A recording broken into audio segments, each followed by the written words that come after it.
Okay, hello everyone. I just did a long introduction and explained about the webinar and what we're going to cover in this lesson, and then realized that my microphone was still on mute. So I'm really sorry about that. So we're going to do this week is look at how you convert newcomers into regular members of the community. What we did during week one was we looked at how you grow an existing community. How do you get more people to visit the platform? We looked at the different channels towards achieving that. And what we're going to do this week is look at when people do arrive at your platform, when they do visit your page, how do you convert them into regular members of the community so they're still there, they're still active, and they're still participating 6 months later? So the aims of today's lessons are threefold. First, we want to identify the key conversion metrics. And by the key conversion metrics, we mean what do you have to look for at each stage of the conversion funnel to know where members are dropping out, and how do you get that sort of data? We want to be able to highlight where members are dropping out of that funnel. We want to make it really, really clear so you know where to focus your efforts. And when you have got that information, when you do know how to focus your efforts, then you can design and test an intervention to improve the conversion funnel. So the problem with most of the things that we teach is that there's often very sparse data on the topic. This isn't the case for this one. There is more data on what converts newcomers into regular members of the community than anything else that we cover during this course. So some relevant statistics here. First, in a study of one online community, Aguelo et al., I love academic referencing, by the way, showed that 68% of members in a Usenet community only posted one message. This was also supported by a community of developers, where 54% of developers, people that had joined the community, only made one contribution. So what we can see very early on is that it's clear that a lot of community members are dropping out in two places. They're dropping out between that point where they register and then they make their first contribution, and they're dropping out between that point where they make that first contribution and then make their second contribution. So what we need to know is that to keep people participating in the community, to keep people active in an online community, we need to switch people from satisfying their informational needs to satisfying their social needs. A lot of people will initially visit a community to satisfy their informational needs. And we need to change that. We need to get them socialized. We need to get them interacting with other people so they keep coming back to visit the community. One of the biggest mistakes that a lot of organizations make is that they keep people in that mindset where they think they only want people to visit when they want information. And the issue with that is if people only visit when they want information, that means they usually only visit when there's a problem that they have. And that might not be that frequently. That might be once a day, it might be once a week, it might be once a month, or it might be never again. But if you're developing a community where you're catering to someone's social needs, their needs to interact with other people in the community, then you're building a community where people are likely to interact with each other every day. This is a peer group that you're developing. This is where people are going to visit your community to see what's new. And that's an incredibly powerful thing. When it comes to converting newcomers into regulars, the key thing that decides if they will become a regular is their level of interest in that topic. We'll come to some things that you can do to influence that. But if you remember back in the last module that we did, one of the things we learned was it's very important to get that initial concept right. It's very important to make sure that you're developing the right sort of community. It's important to make sure that you're developing a community that closely matches the concept of the people that you're trying to reach. And if you get that right, it's far easier to convert these newcomers into regulars. Another thing that's critically important is the responses and feedback to their initial contribution. As we covered just now, we lose so many members after someone has made their first contribution because the response that they get is too slow, or it doesn't contain the right sort of information, or it doesn't prompt someone to make another contribution. It doesn't ask a question. And so it's very important to focus on that initial response to a member's first contribution. And finally, people do need that feedback. For most community members, we initiate what we call a 24-hour rule. We initiate a rule where everyone should get a response to their initial contribution within the first 24 hours. Any later than that is too long. So when we're looking at how we convert newcomers into regulars, we look at it as a funnel. So we look at it where it's broken down by each different stage. So I'm sure most of you are familiar with the marketing funnel that tends to come up quite frequently. And this is basically a equivalent to this. So first, people will hear about the community, and they visit. These are the visitors. These are people that haven't registered for the community yet. The next step is that they find something they like, and then they register for the community. Then they make their first contribution and become a participant. And then after they've been participating after around 6 months, and that is kind of an arbitrary number, but it's a number that's quite useful just for knowing who's likely to stay as regulars.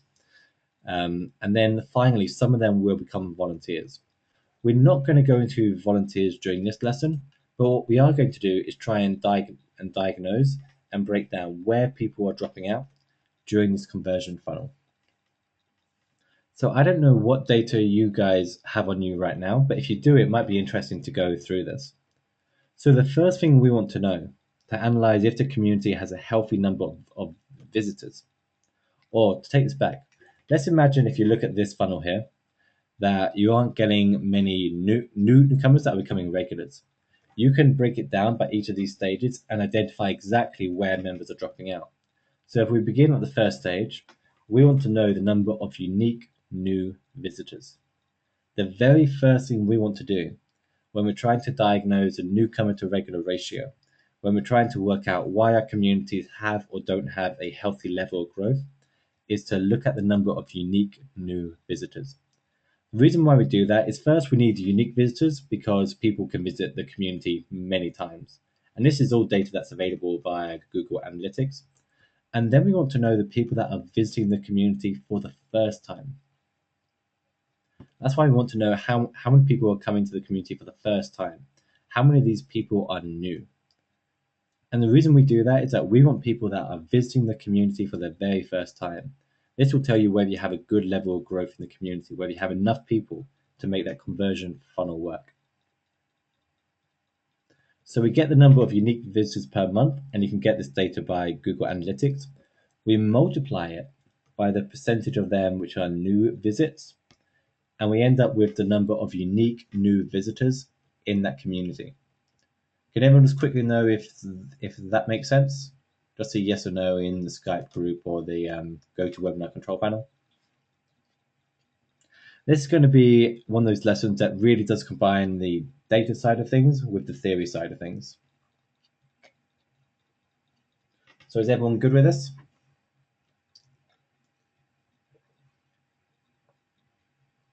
Perfect. So a quick exercise, and I know some of you won't be able to do this.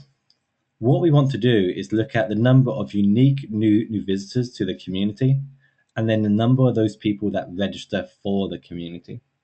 So if you have data to hand now, it'd be great to actually do this for yourselves. So look at the Google Analytics, get up the number of unique new visitors, multiply it by the number of new visits that you've received, and then look at how many people registered for the community during that time frame.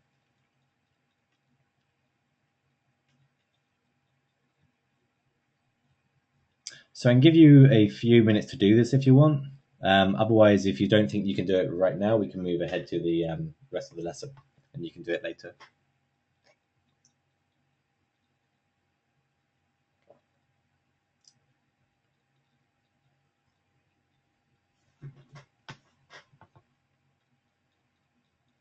Hi, Will.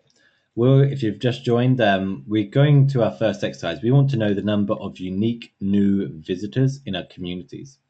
We want to break it down month by unique visits and multiply it by the percentage of those that are new visits. So we know the number of unique new visitors in our communities. And then we want to look at how many people registered for the community during that time frame, during the last 30 days. Just a quick show of hands. How many of you are working on this now, and how many of you don't have this data to hand now?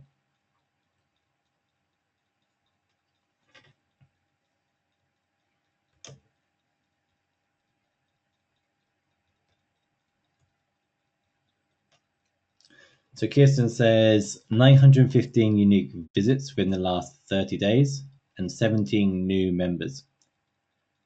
Of those 915 unique visits, how many of them were new visits? How many people were there for the first time? You can use Google Analytics for that.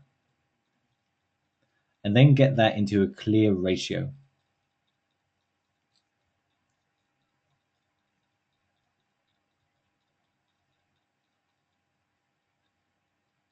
So I'm going to give everyone a little more time to do this.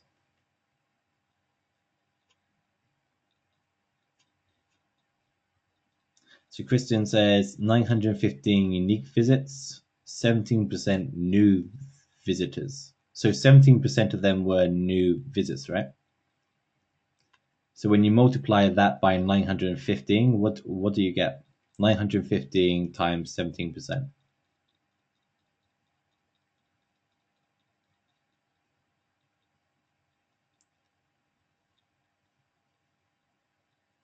And then you also need to know the number of people that have registered for the community during that time. Okay, so you have 155 people that have visited your community for the first time. That is incredibly low. 155 people that have visited your community platform for the first time during the last month. And how many people registered during that month? For the registered members, this isn't usually tracked by Google Analytics. You can do it by looking at how many people go to the final confirmation page on a registration platform, but that's not always exact. But you can usually go into your community platform database, look at when people registered, and list them by the date joined. How is everyone else getting on with this? Chad doesn't have the data to hand. Marta doesn't know. Okay, guys, just sit tight for 1 second and I'll go through this with Kristen.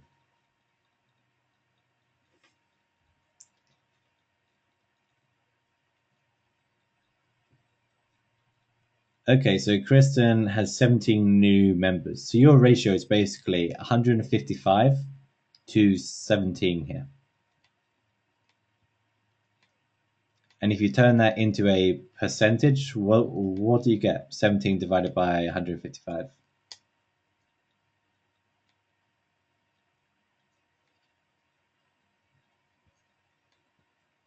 No, wait, that's the wrong way around. Sorry, 155 divided by 17. It's been a long day.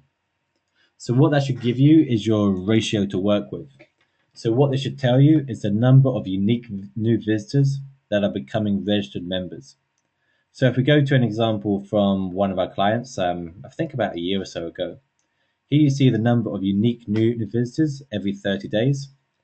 And then you can see what percentage of them registered for the community.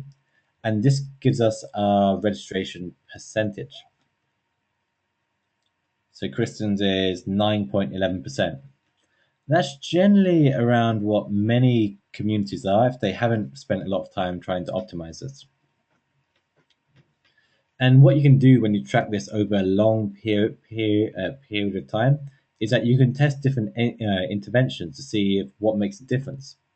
So what you're seeing in this community, for example, in the bottom left, that even though they're being quite successful in getting more people to visit the platform for the first time, they're not doing a very good job of getting new people to register to join the community.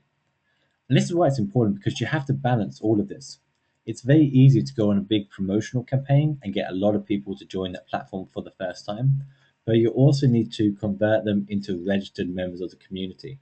And that usually means that when you allow or when you try to recruit more people, as we covered last lesson, you have to allow more time for converting them into regulars. The whole thing is integrated here. And what you do when you know this figure is that you can break it down and find exactly where people are dropping out.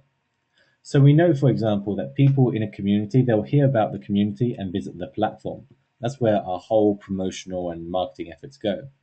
So they visit the platform to find something that they're interested in. When they find something they like, they click to register to join the community. And this is generally a standard way of doing it. It will vary by different platform. They enter the registration information, they get a confirmation message, and then they become a member when they click that link. So what we want to do is to break it down into these tiny steps that people take and find out exactly where people are dropping out. And here's where we can use Google Analytics to find out exactly where people are dropping out. And then we can make specific interventions to change this. So, for example, if you find that not many people are visiting the community, then that's clearly a growth issue, and it makes a lot more sense to do a lot of promotion based upon that.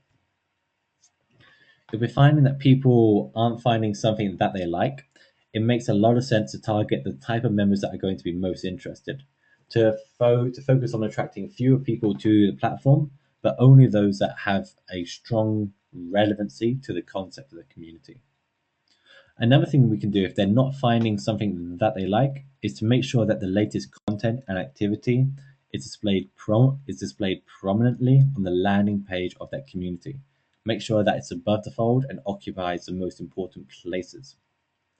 If people aren't clicking to register to join the community, we might, for example, do what other community sites are doing, which is to prompt people to register to join the community when they either try to participate or after when they've clicked on a certain number of pages to the community. This is quite a powerful idea that works really well. Or another thing you might want to do is consider repositioning where the registration page is, tweak the the colors and the design and other things like that. I mean, there's so many things that you can test and find out eventually what's working and what's not. That's why we want to track the data on every single side of this. If people aren't entering their registration information, then we want to reduce the data required to complete this. We want to reduce the complexity of the question and usually just ask people for their email addresses and their username that they want to use. You rarely need more information than that.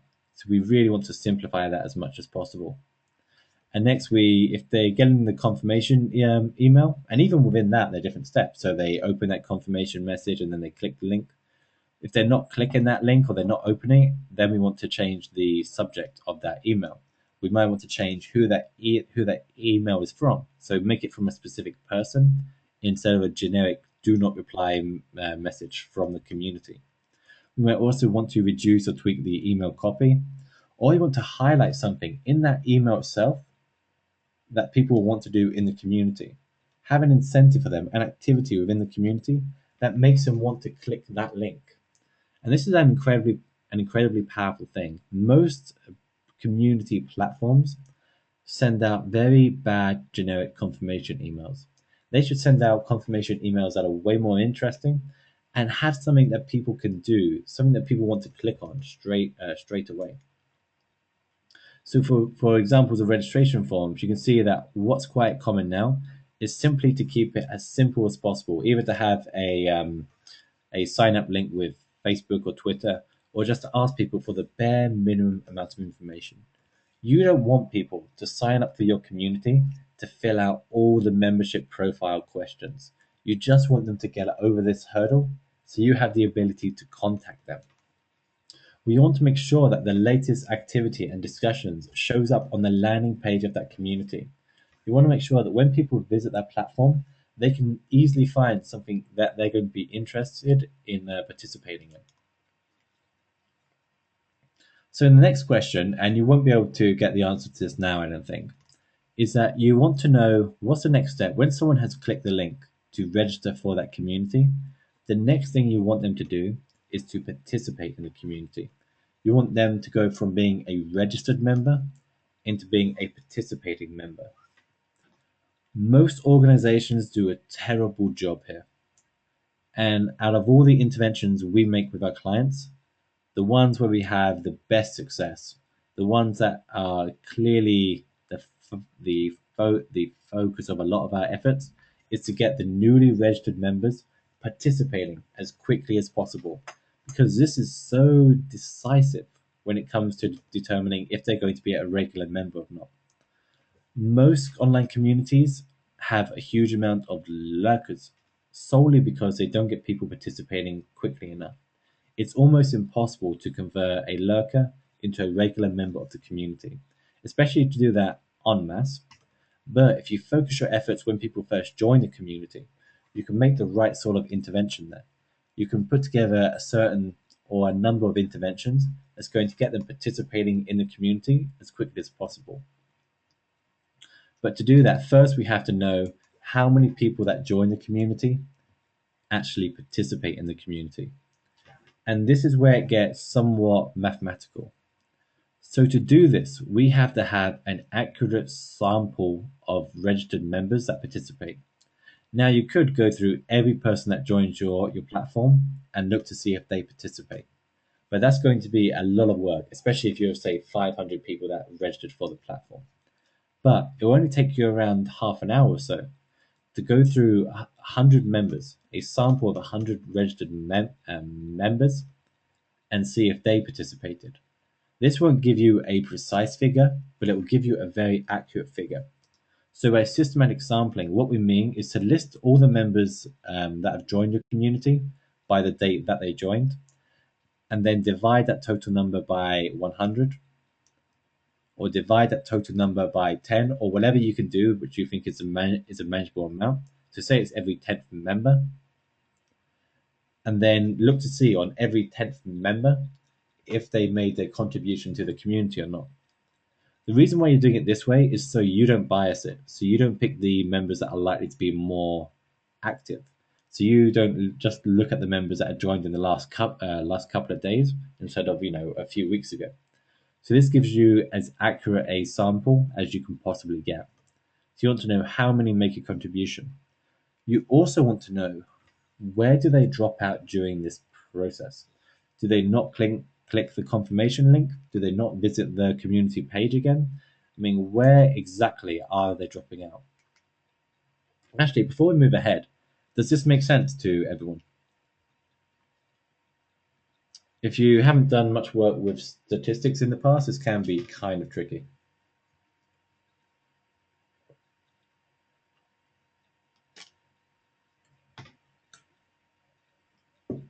Is everyone good? Marta, are you there? Okay. I'm especially worried about you because I know you sometimes find the language a bit difficult.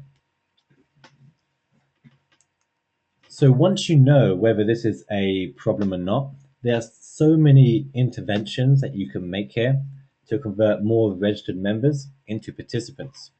So for example, the community manager, and one of the most common, the community manager can welcome someone to the community. Or you can have automated messages that go out to people when they join, or a couple of days later on, or a week afterwards to find out exactly where they are dropping out. Or, for example, you can change the post registration page. So when people click the confirmation link, or when people enter their information, what is the very next page that they're taken to? Then why don't you make that page that's designed for newcomers to the community? Why don't you highlight specific things that you want new people in the community to do straight away? There are some communities, especially some communities of practice or communities of interest, where they have a buddy system where people that are being regular members of the community or volunteers to the community take responsibility for these newcomers that have joined the community and get them engaged and active and participating in the community. Other things you can do is have a list of new members in the community and some personal details about them that they've entered, just so they feel comfortable participating. Or you might want to send them notifications of major events that are coming up, things that they can sign up for, things that they feel confident about taking their first steps into the community. There are also many online communities that create a specific area for newcomers in the community. These are areas that are designated for people that where they can ask the questions that come up a lot, questions that might seem very dumb to regular members of the community or people that have been in that topic for a long time. So you can create a special area for newcomers in the community to ask these sorts of questions. Other things that are quite common is to teach newcomers about the community. When people join a community, they have a certain fear of participating. They're worried that they might say the wrong thing. or they might say something that will make people look, or perhaps not look, but will make them think badly of them. So you can teach newcomers and guide them how to make their first contributions to the community. We will cover the welcome guide soon, which helps a lot with this. But the most important thing is that when people join a community, you need to get them participating as quickly as possible. Otherwise, it's almost impossible to get them converting into regular members later on. So make sure there's something interesting for them specifically to do. Make sure in that confirmation email or those scheduled automated messages go out later on that there is something interesting for them to do. What you don't want to do is to have a confirmation email that looks like this. Let me ask you a question. What do you think is wrong with this? And I'm going to give you half a minute to read this. A lot of online communities, when you join them, they send out a message that's a lot like this.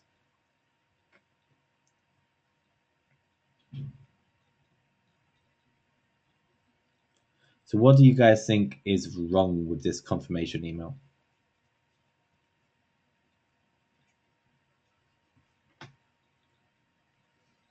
Marta says it's too long. Yes, I think it is far too long. Will said too formal. Yep, I think that's correct too. Kristen says it doesn't ask people to do anything, just bookmark the page. So you're all right here. This confirmation email, it's far too long. It doesn't ask people to do anything meaningful or specific, and it's written in a really formal language. I mean, it doesn't even say who the email is from, just the simple K-12 team.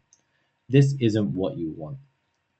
What you do want is to have a confirmation email that says, congratulations, you're being accepted to join the community, or you've just joined the community.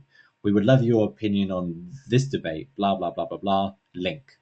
Keep it really short, really simple, really to the point, and get people interested in that topic. Get people in that mindset where they want to participate in the community as quickly as possible. So next up, we want to know what the conversion rate, and we're going to ask you to do this for the assignments that we do. So next up, we want you to know what the conversion ratio is from your participants, the people that contribute for the first time into the community, to those that become regular members of the community 6 months later.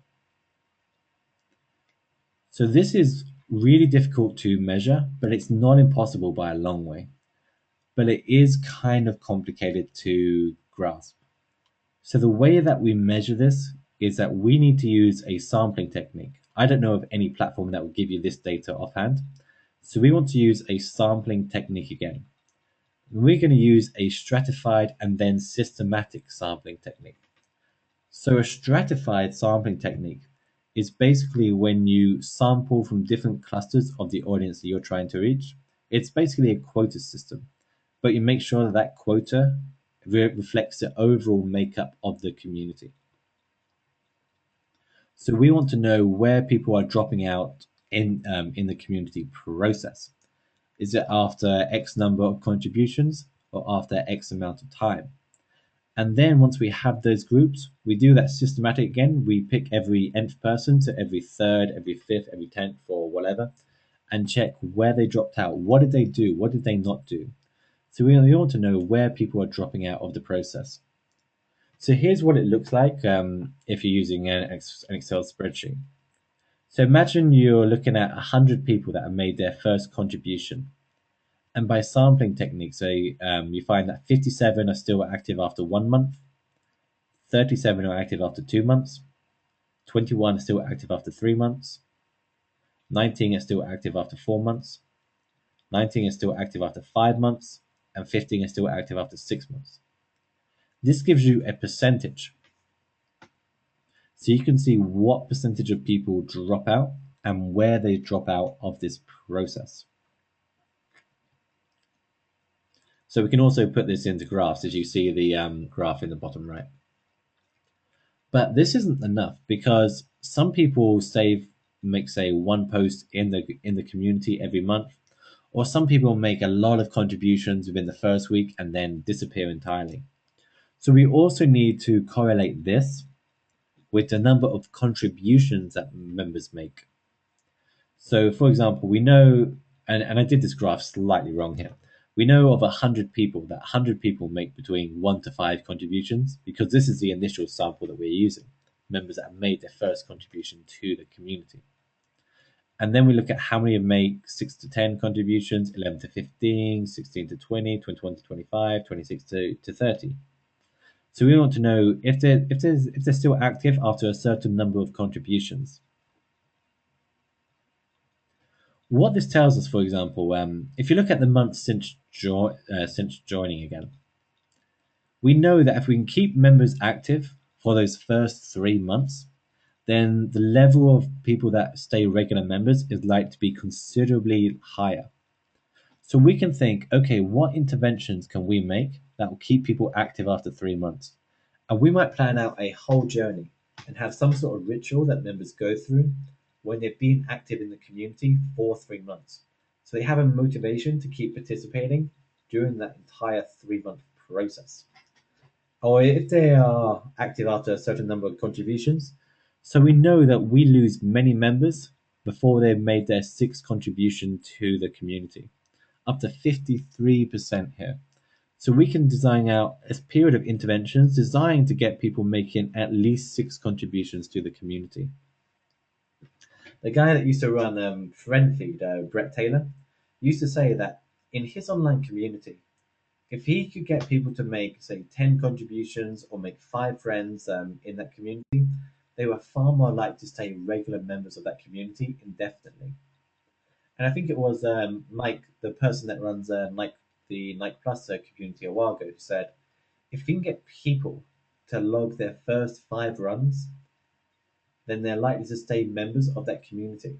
So you want to be identifying here what hurdle you have to get people through to stay regular members of that community over the long term.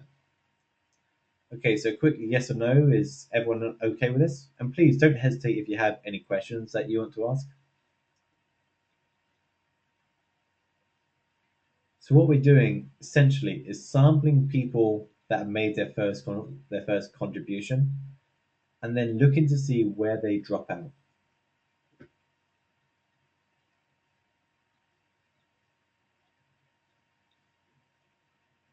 Is everyone good with this? Yes, no, maybe. Is everyone still awake?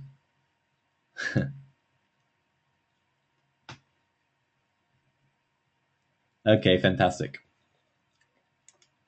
So once we know this, we can plan a variety of different interventions to increase the number of participants, people that make their first contribution, that become regular long-term members of the community. So one of the things we might do is tinker with the notification system, for example.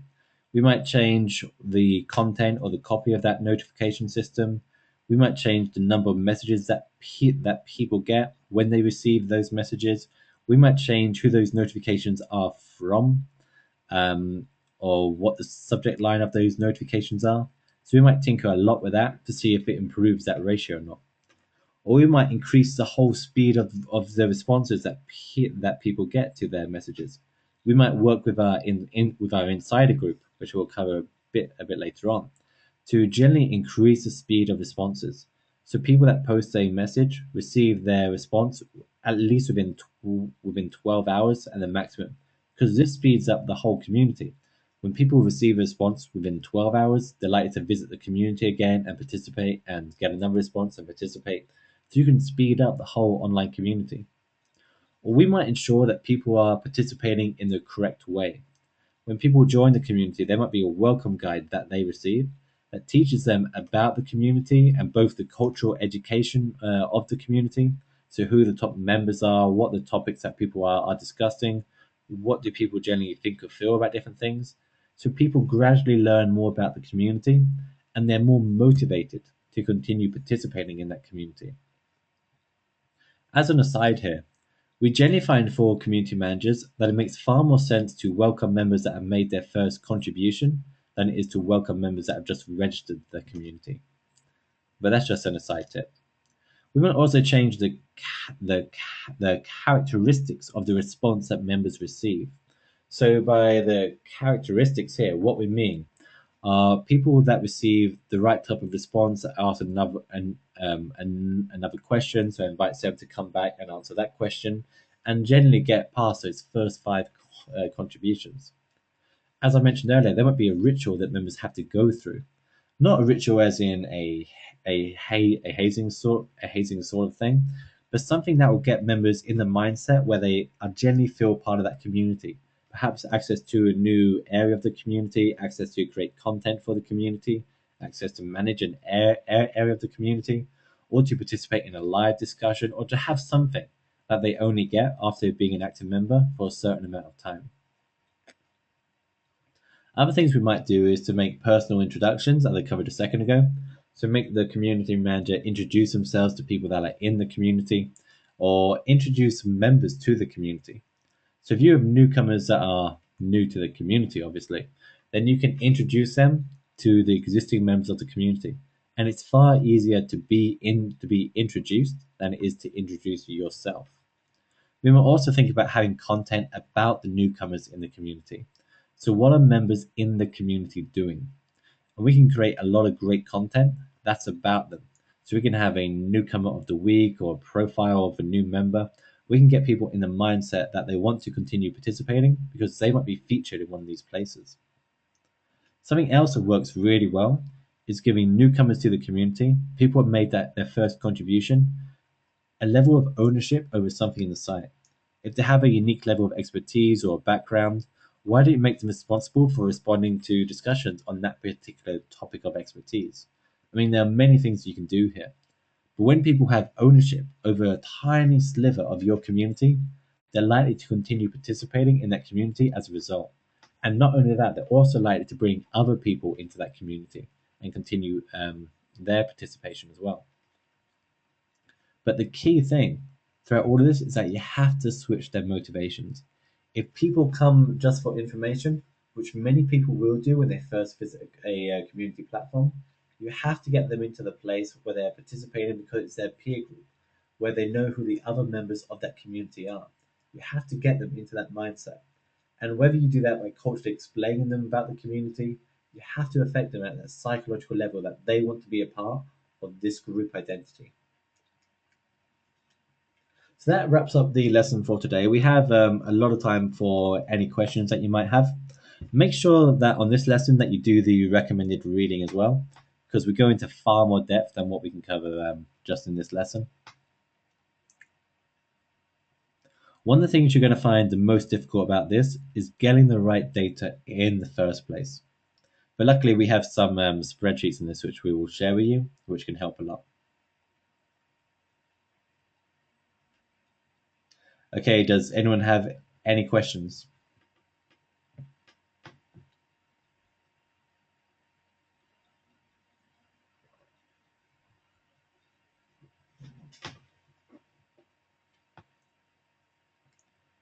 Christian asks, is there a standard percentage that is accepted as a good amount of regular members of active members? That's a good question, but it's not a question that I typically agree with. I believe that the only people that are in a community are those that are active in it. So if they're not active, then I don't count them as members at all. I don't think there's a good percentage of people that register for community compared to people that use that platform. I just think there are things that a lot of community managers do wrong. So you might have heard that 99.1% rule, where most people that join a community don't participate in it. But that's usually the result of very lazy community management. If you attract the right sort of people to your online community, if you attract the sort of people that are really interested in that topic, and you make the right sort of interventions and you optimize this journey, you optimize every single step of it, you can blow that away. So it's far more important to focus on always improving this rather than trying to find any standard per, um, percentage that you can use.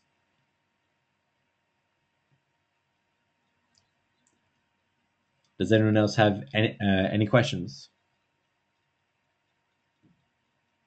Kristen says, "Thanks. Since I run a support community, I see some value in the lurkers that read, but I'm trying to convert everyone to be active."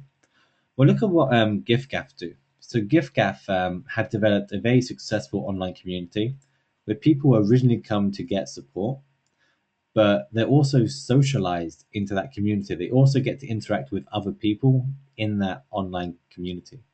So you can see what steps that they're taking when you join, what you prompted to do, and get more into the habit or the spirit of that community, and then copy what they do because they do a really terrific job.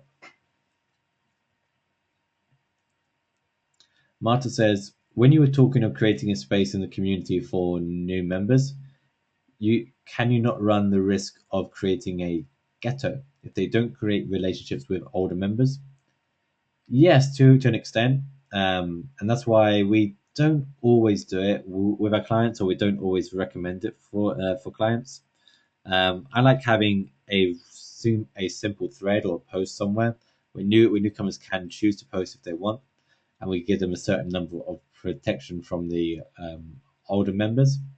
But generally, this isn't always as such a risk as what some people think. You have to realize that in every type of community, there are going to be cliques that exist. But it's important not that so much that members interact with the older members. That certainly helps. But people, when they join a community, find their own group within the community, whether that's a group of their fellow newcomers or people that are interested in a particular subtopic. They just need to find that group. Kristen asks, how do you know where people drop out in the process from Google Analytics? So what we covered in this lesson, and one of the key points of this lesson, is that you can't always rely on Google Analytics to tell you everything you need to know. You have to go beyond that and use it to track what pages people are visiting, for example. It's very good at telling you the early conversion ratios and helping there. But if you want to know how many people in your community made their first contribution, Google Analytics won't help you with that. You have to go beyond that and use more advanced spreadsheets than that.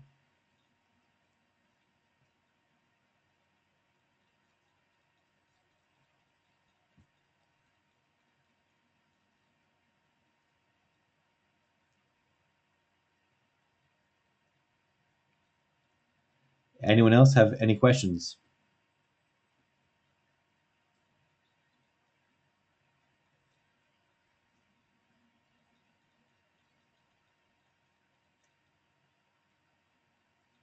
Rita, if you're here, would you like to explain a little bit about what's coming up next week and anything else that they need to know? Yeah, hi everyone. Just to let you know that next week we'll have another guest webinar on Wednesday, this time with Patrick O'Keefe, and you will be able to watch the webinar that we did last night with Blaze. If you weren't able to attend, that'll be on the student site. You'll also find on there the transcript from this week's live Skype discussion, and we'll hold another Skype discussion on Tuesday as well at the same time. And over the next couple of days, we will send out details about the final compulsory assignment of the course. And as soon as you get that, if you do have any questions, please feel free to come back to us as soon as possible and just basically get going with it. There will be a deadline for it, so keep that in mind, but we'll highlight that to you on the course materials. And though Module 2 is running a week behind, you will find the lesson materials for the first 4 weeks online as of Monday. I hope that's not too confusing, but if you do get confused at all, please let me know. But it was just for anyone that wanted to keep going with the reading, because you did have an extra week from last week's webinar not going ahead. And I think that's all just now. Yeah, I would really attend that webinar with Patrick O'Keefe because he is terrific at what he does. He's also got a very high level of expertise in monetizing online communities. So if that's the topic, how to make money from your online community, then he's a terrific person to speak to. Okay, thanks a lot, everyone. We'll wrap up the webinar for today. If you have any questions or anything that you need help with, then please contact us. Remember that you have unlimited access to our coaching. So if you ever want personal help on something specific to your online community, then please don't hesitate to ask. and we will do everything we can to help. Okay, thanks a lot, everyone, and we'll see you all next week. Have a great weekend. Goodbye.